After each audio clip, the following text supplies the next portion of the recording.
मेरे प्यारे कृष्ण भक्तों को मेरा प्यार भरा राधे राधे। आज हम श्रीमद् भागवत के पंचम स्कंद के 18वें अध्याय में प्रवेश करेंगे, जिसमें भिन्न भिन्न वर्षों का वर्णन किया गया है। श्री सुखदेव जी कहते हैं, राजन भद्राश्रवा वर्ष में धर्मपुत्र भद्रश्रवा और उनके मुख्य सेवक भगवान वासुदेव के हैग्रीव संज्ञक धर्ममयी प्रिय मूर्ति को अत्यंत समाधि निष्ठा के द्वारा हृदय में स्थापित कर इस मंत्र का जाप करते हुए इस प्रकार स्तुति करते हैं। भद्रश्रवा उनके सेवक कहते हैं, चित्त को विशुद्ध करने वाले ओम का स्वरूप भगवान धर्म को नमस्कार है। अहो, भगवान की लीला बड़ी विचित्र है, जिसके कारण यह जीव संपूर्ण लोगों को संहार करने वाले काल को देखकर भी नहीं देखता है और तुच्छ विषयों का सेवन करने के लिए पापमय विचारों को उधेड़ बुन में लगा हुआ अपने हाथों अपने पुत्र पितादि की लाश को जलाकर भी स्वयं जीते रहने की इच्छा करता है। विद्वान लोग जगत को नश्वर बताते हैं और सूक्ष्मदर्शी आत्मज्ञानी ऐसा ही देखते भी हैं, तो भी जन्म रहित प्रभु आपकी माया से लोग मोहित हो जाते हैं। आप अनादि हैं तथा आपके कृत्य बड़े विस्मयजनक हैं। मैं आपको नमस्कार करता हूँ। परमात्मन, आप अकर्ता माया के आवरण से रहित हैं, तो भी जगत की उत्पत्ति स्थिति प्रलय ये आपके ही कर्म माने गए हैं। सो ठीक ही है, इसमें कोई आश्चर्य की बात नहीं है, क्योंकि सर्वात्मा रूप से आप ही संपूर्ण कार्यों के कारण हैं और अपने शुद्ध स्वरूप में इस कार्य कारण रूप से सर्वथा अतीत हैं। आपका विग्रह मनुष्य और घोड़े से संयुक्त रूप है। प्रलय काल में जब तम प्रधान दैत्यगण वेदों को चुरा ले गए थे, तब ब्रह्मा जी से प्रार्थना करने पर आपने उन्हें रसातल से ला कर दिया। ऐसी अमोघ लीला करने वाले सत्य संकल्प आपको मैं नमस्कार करता हूँ। हरिवर्ष खंड में भगवान नरसिंह रूप से रहते हैं। उन्होंने यह रूप जिस कारण किया था, उसका आगे सप्तम स्कंद में वर्णन किया गया है। भगवान के उस प्रिय रूप की महाभागवत प्रहलाद जी उस वर्ष के अन्य पुरुषों के सहित निष्काम एवं अनन्य भक्ति भाव से उपासना करते हैं। यह प्रहलाद जी महापुरुषोचित गुणों से संपन्न हैं तथा इन्होंने अपने शील और आचरण से दैत्य और दानवों के कुल को पवित्र कर दिया है। वे इस मंत्र तथा स्रोत का जाप और पाठ करते हैं। ओम का स्वरूप भगवान श्री नरसिंह देव को नमस्कार है। आपने अग्नि आदि तेजों से भी तेज हैं, आपको नमस्कार है। हे वज्रनख, हे वज्रदंत, आप हमारे समीप प्रकट होइए, हमारी कर्म वासनाओं को जला डालिए। हमारे अज्ञान रूप अंधकार को नष्ट कीजिए। ओम स्वाहा, हमारे अंतकरण में अभय दान देते हुए प्रकाशित होइए। ओम क्षोम नाथ, विश्व का कल्याण हो, दुष्टों की बुद्धि शुद्ध हो, सब प्राणियों की परस्पर सद्भावना हो और सभी में एक दूसरे के हित चिंतन करें। हमारा मन शुभ मार्ग में प्रवृत्त हो और हम सब की बुद्धि निष्काम भाव से भगवान श्री हरि में प्रवेश करे। प्रभु, घर, स्त्री, पुत्र, धन और भाई बंधुओं से हमारी आसक्ति ना हो। यदि हो तो केवल भगवान के प्रेमी भक्तों में। जो संयमी पुरुष केवल शरीर निर्वाह के योग्य अनादि से संतुष्ट रहता है, उसे जितनी शीघ्र सिद्धि की प्राप्ति होती है, वह वैसी ही इंद्रिय लोलुप पुरुष को नहीं होती है। उन भगवत भक्तों के संग में भगवान के तीर्थ तुल्य पवित्र चरित्र को सुनने को मिलते हैं, जो उनकी असाधारण शक्ति एवं प्रभाव के सूचक होते हैं। उनका बार बार सेवन करने वाले कानों के रास्ते से भगवान के हृदय में प्रवेश कर जाते हैं। उनके सभी प्रकार के दैहिक और मानसिक मलों को नष्ट कर देते हैं। फिर भला उन भगवत भक्तों का संग कौन न करना चाहेगा। जिस पुरुष की भगवान में निष्काम भक्ति है, उसके हृदय में समस्त देवता धर्म ज्ञानादि संपूर्ण सद्गुणों से सहित सदा निवास करते हैं। किंतु जो भगवान का भक्त नहीं है, उसमें महापुरुषों के वे गुण आ ही कहाँ से सकते हैं। वह तो तरह तरह के संकल्प करके निरंतर तुच्छ बाहरी विषयों की ओर दौड़ता रहता है। जैसे मछलियों को जल अत्यंत प्रिय है, उनके जीवन का आधार होता है, उसी प्रकार साक्षात श्री हरि ही समस्त देहधारियों के प्रीतम आत्मा है। उन्हें त्याग कर यदि कोई महत्वाभिमानी पुरुष घर में आसक्त रहता है, तो उस दशा में स्त्री पुरुष का बड़प्पन केवल आयु को लेकर ही माना जाता है, गुण की दृष्टि से नहीं। अतः असुरगण, तुम तृष्णा, राग, विषाद, क्रोध, अभिमान, इच्छा, भय, दीनता और मानसिक संताप को मूल जन्म मरण स्वरूप संसार चक्र का वहन करने वाले ग्रह आदि को त्याग कर भगवान नरसिंह के निर्भय चरण कमलों का आश्रय लो।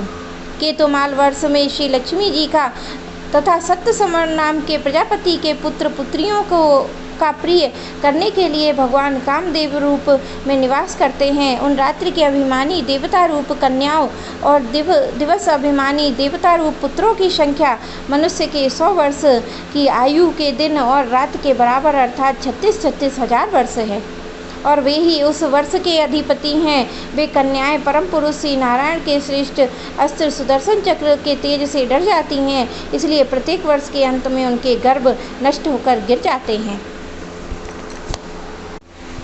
भगवान अपने सुललित गति विलास से सुशोभित मधुर मधुर मंद मुस्कान से मनोहर लीलापुर चारु चितवन से कुछ उजके हुए सुंदर भूमंडल की छबीली छटा के द्वारा वदना नरविंद की राशि राशि पर सौंदर्य उड़ेल कर सौंदर्य देवी श्री लक्ष्मी जी को अत्यंत आनंदित करते और स्वयं को आनंदित होते रहते हैं। श्री लक्ष्मी जी परम समाधियों के द्वारा भगवान के उस मायामय स्वरूप की रात्रि के समय प्रजापति सत्य संवर की कन्याओं के सहित और दिन में उनके पतियों के सहित आराधना करके वे इस मंत्र का जप करती हुई भगवान की स्तुति करती हैं, जो इंद्रियों के नियंता और संपूर्ण श्रेष्ठ वस्तुओं के आकार हैं।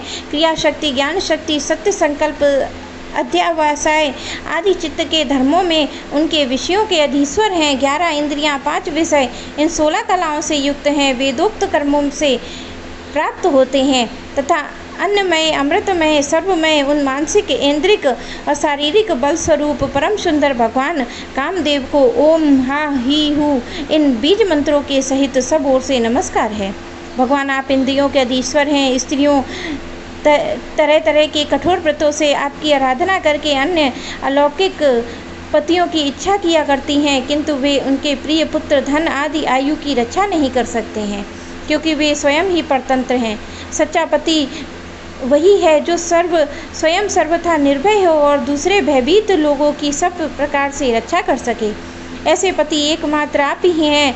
यदि एक से अधिक ईश्वर माने जाएं तो उन्हें एक दूसरे से भय होने की संभावना है। अतएव आपकी प्राप्ति से बढ़कर किसी को लाभ नहीं मानते हैं। भगवान, जो स्त्री आपके चरण कमलों का पूजन ही चाहती है और किसी वस्तु की इच्छा नहीं करती है, उसकी सभी कामनाएं पूर्ण हो जाती हैं, किंतु जो किसी एक कामना को लेकर आपकी उपासना करती है, उसे आप केवल वही वस्तु देते हैं, और जब भोग समाप्त होने पर नष्ट हो जाती है तो उसके लिए संताप्त होना पड़ता है। अजित, मुझे पाने के लिए इंद्रिय सुख की अभिलाषा ब्रह्मा, रुद्र आदि समस्त सुरासुर गण घोर तपस्या करते रहते हैं, किंतु आपके चरण कमलों का आश्रय लेने वाले भक्त के सिवा मुझे कोई पा नहीं सकता है, क्योंकि मेरा मन तो आप में ही लगा रहता है। अच्युत, आप अपने जिस वंदनीय कर कमलों को भक्तों के मस्तक पर रखते हैं, उसे मेरे सिर पर रखिए। वर्णेण आप मुझे केवल श्री लांछन रूप से अपने वृक्ष स्थल में ही धारण करते हैं, सो आप सर्वसमर्थ हैं। आप अपनी माया से जो लीलाएं करते हैं, उनका रहस्य कौन जान सकता है। रम्यक वर्ष में भगवान वहाँ के अधिपति मनु को पूर्व काल में अपना प्रिय मत्स्य रूप दिखाया था। मनु जी ने इस समय भगवान के उसी रूप की बड़ी भक्तिभाव से उपासना करते हैं और इस मंत्र का जाप करते हुए स्तुति करते हैं। सत्व प्रधान, मुख्य प्राण, सूत्रात्मा तथा मनोबल, इंद्रिय बल, शरीर बल, ओमकार पद के अर्थ सर्वश्रेष्ठ भगवान महामत्स्य को बार बार नमस्कार है। प्रभु, नट जिस प्रकार कठपुतलियों को नचाता है, उसी प्रकार आप ब्रह्मादि नामों की डोरी से संपूर्ण विश्व को अपने अधीन करके नचा रहे हैं। अतः आप ही सबके प्रेरक हैं। आप ब्रह्मादि लोकपालगण भी नहीं देख सकते हैं, तथापि आप समस्त प्राणियों के भीतर प्राण रूप और बाहर वायु रूप से निरंतर संचार करते रहते हैं। वेद ही आपका महान शब्द है। एक बार इंद्रादि अभिमानी देवताओं को प्राण रूप आपसे ढहा हुआ, तब आप अलग हो जाने पर भी वे अलग अलग आपस में मिलकर भी मनुष्य, पशु, स्थावर, जंगम आदि जितने शरीर दिखाई देते हैं, उनमें से किसी की भी बहुत यत्न करने पर भी रक्षा नहीं कर सके। अजन्मा प्रभु, आपने मेरे सहित समस्त औषध लताओं को आश्रय स्वरूप इस पृथ्वी को लेकर बड़ी बड़ी उत्ताल तरंगों से युक्त प्रलयकालीन समुद्र में बड़े उत्साह से विहार किया था। आप संसार के समस्त प्राण समुदाय के नियंता हैं। मैं आपको नमस्कार है। हिरण्मय वर्ष भगवान कच्छप रूप धारण करके रहते हैं। वहाँ के निवासियों के सहित पितृराज अर्यमा भगवान की उस प्रीतम मूर्ति की उपासना करते हैं। इस मंत्र के निरंतर जपते हुए स्तुति करते हैं, जो संपूर्ण सत्व गुण से युक्त है, जल में विचरते रहने के कारण जिनकी स्थान का कोई निश्चय नहीं है, जो काल की मर्यादा से बाहर है, उन ओमकार स्वरूप सर्वव्यापक सर्व आधार भगवान कच्छप को बार बार नमस्कार है। एकमात्र आप ही जरायुज, स्वेदेज, अंडज, उद्दिज, जंगम, स्थावर, देवता, ऋषि, पितृगण, भूत, इंद्रिय, स्वर्ग, आकाश, पृथ्वी, पर्वत, नदी, समुद्र, द्वीप, ग्रह, तारा आदि विभिन्न नामों से प्रसिद्ध हैं। आपकी असंख्य नाम रूप आकृतियों से युक्त है। कपिलादि विद्वानों ने आप में 24 तत्वों की संख्या निश्चित की है। वह जिस तत्व दृष्टि का उदय होने पर निवृत्ति हो जाती है, वह भी वस्तुतः आपका ही स्वरूप है। ऐसे सांख्य सिद्धांत रूप आपको नमस्कार है। उत्तर कुरुवर्ष में भगवान यज्ञ पुरुष 12 मूर्ति धारण करके विराजमान है। वहाँ के निवासियों के सहित साक्षात पृथ्वी देवी उनकी अविचल भक्ति भाव से उपासना करती हैं। इस परमोत्कृष्ट मंत्र का जाप करते हुए स्तुति करती हैं, जिनका तत्व मंत्रों से जाना जाता है, जो यज्ञ कृत रूप तथा बड़े बड़े यज्ञ जिनके अंग हैं, उन ओंकार स्वरूप शुक्लमर्मय त्रिगुण मूर्ति पुरुषोत्तम भगवान वारा को बार बार नमस्कार है।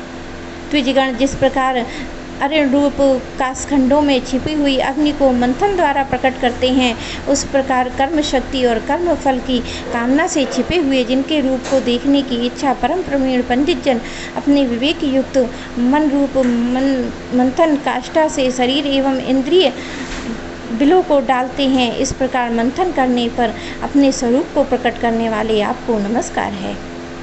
आप जगत के कारणभूत आदि सूकर जिस प्रकार एक हाथी दूसरे हाथी को पछाड़ देता है, उसी प्रकार गजराज के समान कीड़ा करते हुए आप युद्ध में अपने प्रतिद्वंदी हिरण्याक्ष दैत्य को दलित करके मुझे अपनी डाढ़ों की नोक पर रखकर रसातल से प्रलय पयोधि के बाहर निकले थे। मैं आपको सर्वशक्तिमान प्रभु बार बार नमस्कार करती हूँ। मेरे प्यारे कृष्ण